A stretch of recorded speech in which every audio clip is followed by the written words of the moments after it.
오늘 우리에게 주시는 하나님 말씀은 누가복음 16장 14절부터 18절까지 말씀입니다. 누가복음 16장 14절부터 18절까지 말씀을 저와 여러분들이 한 절씩 교독하고 마지막 절을 합독합니다. 바리새인들은 돈을 좋아하는 자들이라 이 모든 것을 듣고 비웃거늘 예수께서 이르시되 너희는 사람 앞에서 스스로 옳다 하는 자들이나 너희 마음을 하나님께서 아시나니 사람 중에 높임을 받는 그것은 하나님 앞에 미움을 받는 것이니라. 아멘. 율법과 선지자는 요한의 때까지요 그 후로부터는 하나님 나라의 복음이 전파되어 사람마다 그리로 침입하느니라.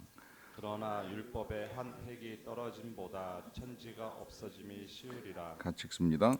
무릇 자기 아내를 버리고 다른 데 장가 드는 자도 가늠함이요 무릇 버림당한 여자에게 장가 드는 자도 가늠함이니라. 아멘. 율법의 다섯 번째 계명이 이제 네 부모를 공경하라라고 하는 말씀입니다. 그리하면 네가 땅에서 잘되고 장수하리라 하는 약속이 들어 있습니다. 이 말씀 실제로 부모를 공경해서 부모가 하는 말을 이제 제대로 듣고 뭐 학업이든 신앙이든 이제 삶의 조언을 잘 받아들인 친구들이 성장을 하면서 정말 땅에서 잘 되는 경우들을 많이 보게 됩니다. 자녀를 향한 부모의 대부분의 조언들은 다 자녀를 위한 것이고 자녀를 사랑하기 때문에 전해지는 것입니다. 하지만 이제 많은 자녀들이 이 모든 것들을 다 수용하지는 않는다는 것입니다. 비록 그것이 나를 위한 것이라고 아무리 강조를 한다 하여도 자녀들이 들으려고 하지는 않지요. 이제 그러다 보니까 이 전달되고 또 전달한 걸 받아들여서 받들어 공경하고 그로 인해서 땅에서 잘 되는 삶을 만들어 가는 것이 쉽지 않은 모습들을 종종 보게 됩니다. 참 이 듣는다는 것 또 들은 대로 행한다라고 하는 것이 쉽지 않다라고 하는 생각을 하는데요. 우리 예수님께서 참 많은 말씀을 해주셨습니다. 그 말씀은 이 땅에서 우리가 하나님의 뜻을 받들고 어떻게 살아갈 것인가, 그래서 어떻게 이 땅에서부터 하나님의 나라를 누릴 수 있는가에 대한 귀한 말씀들이었습니다. 이 말씀을 들으면서 놀라기도 하고 감동을 받는 사람들도 있고 또 그 말씀을 듣기 위해 광야까지 가서 예수님을 따르는 사람들도 있었지만 또 한편으로는 듣는 내용 속에 잘못된 것들을 찾아내고 그것을 지적하고 그것을 조롱하거나 이제 비웃는 사람들도 있었다는 사실입니다. 오늘 본문에서도 이 바리새인들이 돈을 좋아하는 자들이라 이 모든 것을 듣고 비웃는다라고 하는 말씀으로 시작이 되는데요. 우리 예수님께서 작은 것에 충성하라, 또 불의한 재물에 충성하라, 또 남의 것에 충성하라라고 하는 말씀을 하시다 보니까 이제 듣는 입장에서는 이 전하시는 내용이 마땅치 않았는지 모르겠습니다. 그러다 보니까 이제 조롱하였다, 비웃었다라고 하는 이런 말씀 자체가 이제 예수님의 말씀을 듣긴 했지만 받아들이지는 이제 않았다라고 하는 의미가 되겠지요. 그런 그들의 마음의 태도를 아시는 우리 예수님께서 15절에 이렇게 말씀을 하십니다. 예수께서 이르시되 너희는 사람 앞에서 스스로 옳다 하는 자들이나 너희 마음을 하나님께서 아시나니 사람 중에 높임을 받는 그것은 하나님 앞에 미움을 받는 것이니라 합니다. 자, 여기서 지금 이제 예수님이 바리새인들을 책망합니다. 책망하시는 것은 사람들 앞에서 스스로가 옳다고 말하는 것에 대한 책망입니다. 이 스스로 옳다, 요 표현이 이제 오늘날 우리가 주로 사용하는 표현으로는 내 나름이라고 하는 표현인데요. 내 나름 열심히 기도하고 열심히 수고하고 열심히 노력하고 열심히 예배를 드린다 하는, 여기에는 내가 옳지 않느냐, 내가 지금 이렇게 열심을 내서 달려왔던 모든 것들이 옳지 않느냐라고 하는 이제 강조가 될 수도 있겠는데요. 지금 그것을 하나님께서 아신다는 거예요. 이때 하나님께서 아시는 건 진짜 우리의 마음입니다. 이 마음이 정말 누구 앞에서 높임받기를 원하는가, 또 정말 이 마음의 본질, 마음의 중심, 마음의 동기는 과연 어디에 있는가라고 하는 것을 하나님이 아신다라고 하는 거죠. 특별히 지금 저는 이 바리새인들이 예수님을 향해서 보이는 태도를 가지고 본다면 하나님께서는 그들이 예수님의 말씀을 어떤 마음으로 듣는지, 듣고 어떻게 반응하는지도 정확하게 알고 계시는 거예요. 실제로 예수님이 이제 이 사실을 알고 계시니까 바리새인들이 듣고 취하는 태도가 얼마나 잘못되었는가 깨달을 수 있는 기회를 주시는 것이지요. 그러니까 하나님은 우리가 듣는 것까지도 보시고 듣고 사는 것까지도 다 알고 계신다는 것입니다. 그러는 가운데에 하나님이 그와 같이 보시고 아신다는 것보다는 사람의 존중이나 사람의 인정이나 사람의 칭찬, 이제 이런 것들에 연연하는 그들의 태도를 가지고 지금 예수님께서 그들이 정말 율법을 지키기 원하는 사람들이라고 한다면 하나님 앞에서 바로 서서 하나님과의 관계 속에서 이 문제를 고려할 것에 대한 요청이라고도 볼 수가 있는데요. 자, 그렇다고 한다면 여기서 이제 이런 질문이 제기가 됩니다. 이 바리새인들은 하나님의 율법을 잘 지키기 위해서 나름대로 세부 조항들을 만들고 또 더 나아가서는 그 조항들을 지키기 위해서 나름대로 노력한 사람들이라고 할 수가 있겠는데, 그렇게 열심을 내서 율법을 지키려는 행위가 과연 잘못된 것인가라고 하는 이제 의문이 드는 것입니다. 특히 16절을 보시게 되면 그 의문은 더 커지는데요. 율법과 선지자는 요한의 때까지요, 그 후부터는 하나님 나라의 복음이 전파되어 사람마다 그리로 침입하느니라 라고 합니다. 자, 율법과 선지자, 항상 성경에 같이 등장을 하게 되면 이제 구약 성경이라고 이해를 하셔도 된다고 말씀을 드렸는데, 뭐 꼭 구약 아니어도 이제 율법은 요한의 때까지라고 예수님이 정리를 잘 해주시는 거고요. 이제 이후로부터는, 다시 말하면 예수님, 요한 바로 뒤에 이어 이제 오신 우리 예수님으로부터는 하나님 나라의 복음이 전파되기 때문에 율법보다는 이제 복음적인 삶이 필요하고, 또 심지어 그 복음을 위하여 사람마다 그리로 침입한다라고 하는 이제 말씀을 하십니다. 이렇게 되면 이제 몇 가지 의문이 제기가 돼요. 뭐냐면, 그렇다면 이제 요한의 시대 이후로 율법은 끝났으니까 율법은 무용한가라 하는 질문이 있고요. 그 다음에는 이 복음이 전파되는데 사람이 침입한다라고 하는 건 도대체 무슨 의미인가라고 하는 이제 의문이 드는 것이죠. 일단 요한을 기점으로 해가지고 이제 구약의 시대가 정리가 되고 예수님을 시작으로 해서 신약 복음의 시대가 이제 시작이 된 것만큼은 틀림이 없습니다. 그런데 문제는 이제 여기 침입한다는 내용을 가지고 먼저 본다고 한다면, 이 침입이라고 하는 표현을 쓰고 또 이 표현으로 번역이 된 이유는 예수님이 하신 말씀 때문입니다. 그것은 넓은 문으로 가기를 힘쓰지 말고 좁은 문으로 들어가기를 힘쓰라고 말씀하셨잖아요. 넓은 문으로 가는 건 그 길이 쉽고 평탄하기 때문에 그리로 가는 사람은 많지만, 좁은 문은 길이 좁고 협착하여 그리로 들어가려고 하는 사람이 많지 않다는 말씀을 하셨습니다. 자, 그러면 하나님 나라는 모든 사람에게 전파되어야 하는 것임에 틀림이 없음에도 불구하고 이것을 예수님이 좁은 문이라고 표현하신 이유가 어디 있습니까? 이 좁은 문이라는 표현 때문에 또 마치 정말 우리가 뭘 대단히 율법을 지키고 행하기 위해서 애를 쓰는 것처럼 어떤 공로와 수고가 있어야 되는 것은 아닌가라고 하는 이제 오해를 할 가능성도 다시 커졌는데요. 이때 침입한다라고 하는 말씀을 하시는 건 적어도 우리가 구원을 받는 건 예수 그리스도의 은혜로 말미암아 이루어지는 건 틀림없는 사실이지만, 그러나 그 구원의 은혜를 받았다고 해서 모든 것을 손 놓고 내 맘 편히 내 마음껏 살아가야 된다라고 하는 의미는 절대 아니지요.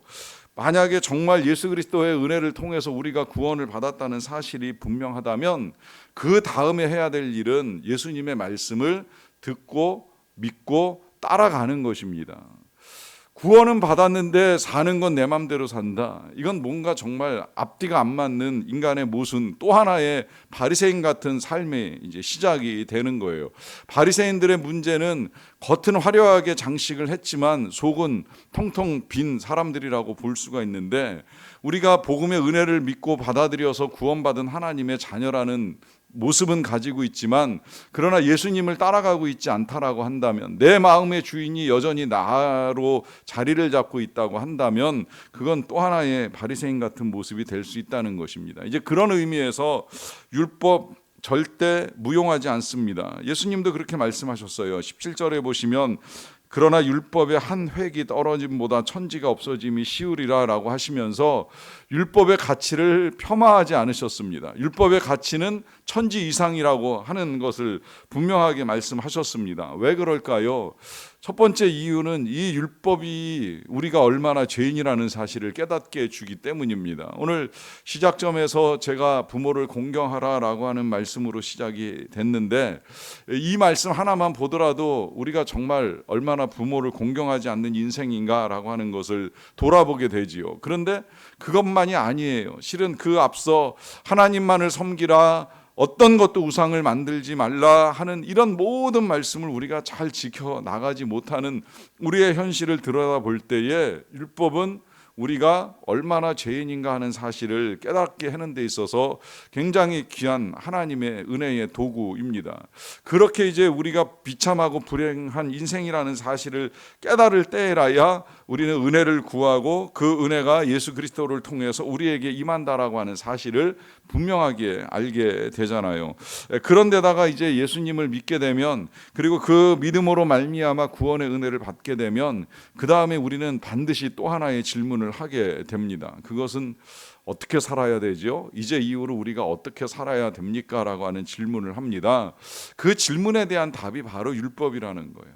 하나님이 지침을 주신 거예요. 근데 이제 이 지침조차도 사람들이 다 자기 나름대로 해석을 해가지고 자기 편한 대로 이용을 하는 일들이 있게 됩니다. 그러다 보니까 우리 예수님이 율법의 한 획을 떨어뜨리신 것이 아니라 율법을 재해석해서 다시 율법을 바르게 이해하고 행해 나갈 수 있는 길을 열어주신 거예요.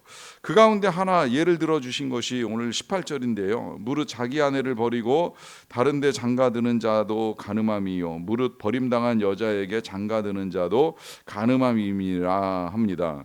자, 이 말씀을 하시는 이유는 모세의 율법 중에 이제 세부 사항으로 나온 거예요. 민수기 신명기로 넘어가서 읽어 나가다 보면 너희 중에 누구든지 아내와 이혼을 하고자 하는 자는 증서를 써서 아내에게 전해주라라고 하는 겁니다. 이유가 있어요. 그것은 그 증서를 가진 이혼녀가 다시 다른 남자를 만나도 합법적으로 재혼할 수 있는 길을 하나님이 열어주신 거예요. 만약에 이제 그런 게 없으면 당시 고대 사회에서는 여자가 살 길이 막막합니다. 그래서 노예가 되든지 창녀가 되든지 둘 중에 하나의 길밖에 없다 보니까 이혼 증서를 줘서 남편에 의해서 이혼을 당했기 때문에 또 다른 남자를 만나는 것이 절대 불의한 일이 아니라는 걸 증명할 수 있는 길을 지금 이제 모세를 통해 열어주신 거거든요. 그런데 이것은 지금 설명드린 내용대로 가정을 지키는 게 이제 첫 번째 이제 핵심이고, 두 번째는 여자를 보호하는 거, 여성의 인권을 존중하는 것이 두 번째 이유인데 다 무시되고 내가 저 여자랑 살기 싫을 때 그냥 그 증서를 써서 전달만 하면 모든 것이 그냥 끝나버리는 이제 합법적 이혼의 절차가 돼버리고 만 거예요. 그래서 뭐 예를 드는 내용 중에는 여자를 지붕 위에 올려놓고 증서를 던지는 일도 있었다. 뭐 자다가 잠들어 있는 여자를 깨워가지고 증서를 전해주면서 오늘 너와 나랑 끝장이다라고 하는 식으로 쉽게 이혼을 해버리는 사례도 있었다고 할 정도로 이 율법이 아주 엉망으로 사용이 되었고, 또 심지어 그렇게 사용하는 건 바리새인들조차도 자신이 즐기는 향락을 위하여서 율법에 따라 나는 합법적인 이혼을 했다라고 말하는 식의 이제 일들이 진행이 되었다는 것이지요. 뭐 이런 일이 근데 과거에만 있는 것이 아니라 실은 저는 오늘날에도 얼마든지 벌어질 수 있는 일이라고 생각을 합니다. 제가 최근에 친구 장례식이 있어서 이제 가서 친구들을 만났는데, 이 친구들이 술을 마시면서 그 중에 이제 교회를 다니는 친구들도 있는데요.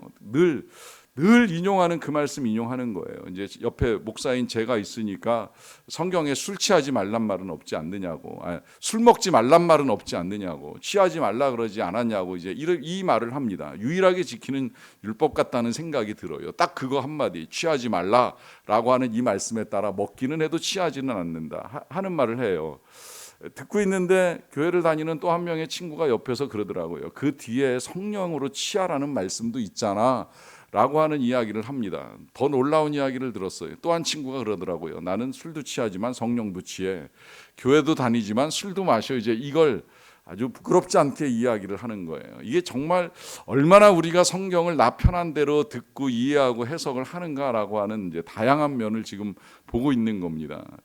여러분, 중요한 건 주님을 따라가고 주님과 함께하면 성령으로 충만해지고, 그 성령의 충만함 가운데는 그 어떤 내 편의의 해석과 삶도 다 아무것도 아닌 것이 돼버리는 것이죠. 오늘 주님이 우리에게 말씀하시는 것이 분명합니다. 그것은 하나님 나라를 살아가는 것입니다. 그 하나님의 나라는 성령으로 임하는 나라이고, 성령이 우리 안에 거하실 때 우리는 성령이 주시는 기쁨, 성령이 주시는 거룩함, 성령이 주시는 지혜를 가지고 살아갈 수 있게 되는 것입니다. 그래서 이 땅에서부터 충만한 하나님의 나라를 누리며 살아가는 것이 오늘 우리에게 복음의 은혜를 허락하신 하나님의 뜻입니다.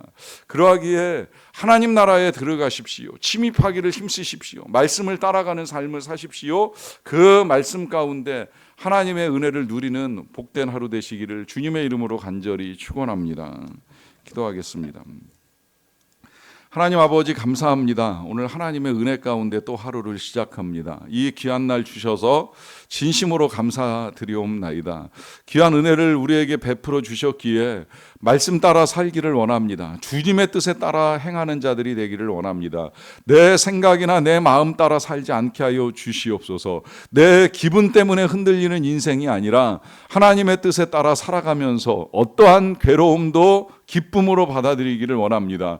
그리스도의 남은 고난을 내 육체에 채우면서 이 기쁨으로 섬겨 나갈 때에 우리를 통하여 하나님의 나라가 이루어지게 하옵소서. 우리의 가정 안에서, 섬기는 일터에서, 그리고 함께 동역하는 이 교회 안에서 하나님 나라의 성취를 통하여서 하나님이 우리에게 주시기 원하셨던 의와 평강과 기쁨을 누리는 자들이 되기를 간절히 원합니다. 이 귀한 은혜를 누려야 하는데 질병으로 인하여, 고통으로 인하여 누리지 못하는 자들에게 은혜를 베풀어 주시옵소서. 치료하는 광선을 발하여 주시기를 원합니다. 특별히 오늘 11시에 수술하시는 집사님을 하나님이 은혜 가운데 고쳐주셔서 건강한 몸으로 회복되게 도와주시고, 일어나 걷고 뛰기에 아무 어려움이 없도록, 늘 한결같은 열심으로 주님을 섬기기에 어려움이 없도록 강건하게 회복시켜 주시기를 간절히 원합니다. 그 외에도 병마와 싸우고 있는 우리 교우들과 그 가족들을 불쌍히 여겨주시고 은혜 가운데 고쳐주시며 강건하게 살아가는 하나님의 은총을 누릴 수 있도록 도와주시옵소서. 눈이 내렸습니다. 어려운 일 겪지 않도록 도와주시고, 오가는 길, 통학길, 출퇴근길도 하나님의 은혜 가운데 안전하게 지켜주시기를 간절히 원합니다. 오늘 하루 사는 동안에 우리가 세상 헛된 거 취하지 않게 하여 주시고, 사랑하지 않게 하여 주시고, 오직 주님만 사랑하며 주님의 이름 위하여 살아가는 복된 날이 되게 하여 주시옵소서. 이 귀한 복음을 전하기 위하여 열방에 나가 계신 선교사님들을 붙들어 주시고, 그들이 열심을 다하여 하나님의 나라와 의를 구할 때에 필요한 모든 것들을 그 가정과 자녀들에게 섬기는 교회 모든 사역지에 넉넉하게 채워주시기를 간절히 원합니다. 모든 것들을 통하여 늘 우리를 사랑하시는 주님의 이름만이 높임 받으시기를 간절히 원하옵고 예수님의 이름으로 기도하옵나이다. 아멘.